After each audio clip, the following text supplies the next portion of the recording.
I'll be recording the Jupiter series, which is the 3 series, and how it stacks up with the other planets. So this is on Jupiter, which is 3, 12, 21, and 30. If you look at Jupiter and the Sun, the 3 for Jupiter and the 1 for the Sun forms Uranus, which is considered an oppositional planet, but it makes everything mundane and work-like and laborious and not as much fun as it could be, and discipline and structure are the challenge of the Uranus planets. When you put 3 with the moon, 2, you develop a Mercury type of relationship. It's a very variable relationship, communications up and down, change in travel would come into the relationship, and a lot of changes in activities. Mercury's a very fast-moving planet, and things happen real quick.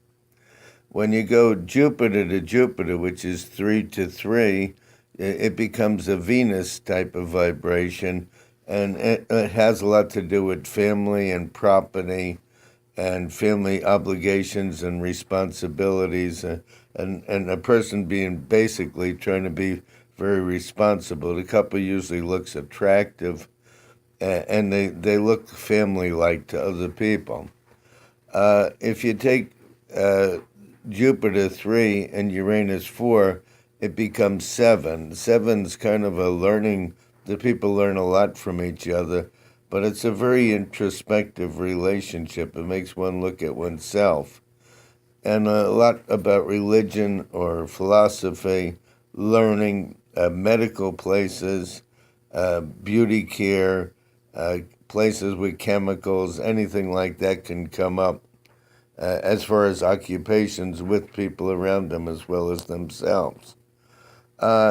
When you take Jupiter and Mercury, it forms into a Saturn type of situation, and it's affected by people born on the 8th, 17th, or 26th day of the month, and also people born under the sign of Aries or Scorpio.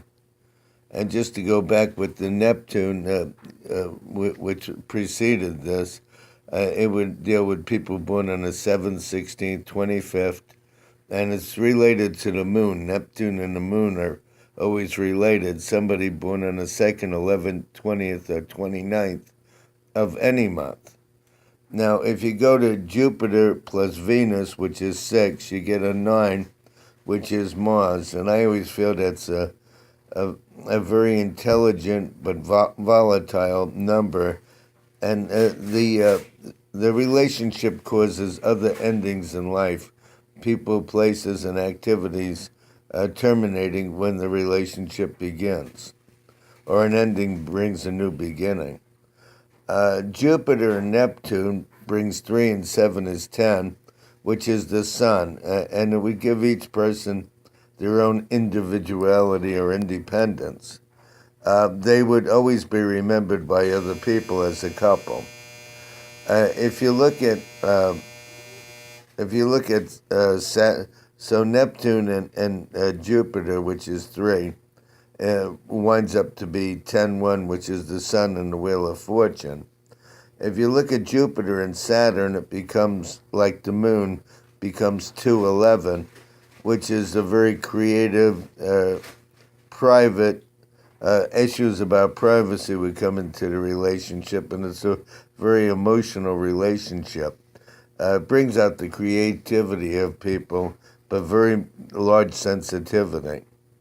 And 3 and 9 with Mars and Jupiter becomes a 12-3, which means the people will have fun, communicate, deal with family, young people, siblings, but there's always some sacrifice to the plans or problems of others involved in that relationship.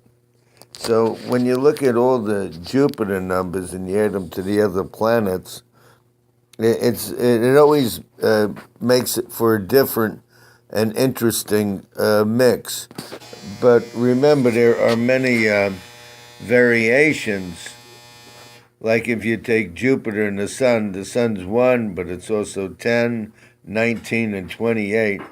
And if you broke it down to each relationship, which I can do, they have their own propensities, but it would be an enormous amount of information. So I try to make it simple. 3 and 1 is 4. It definitely winds up to be Uranus, whether it's the 10th, 19th, or 28th, or the 1st of any month.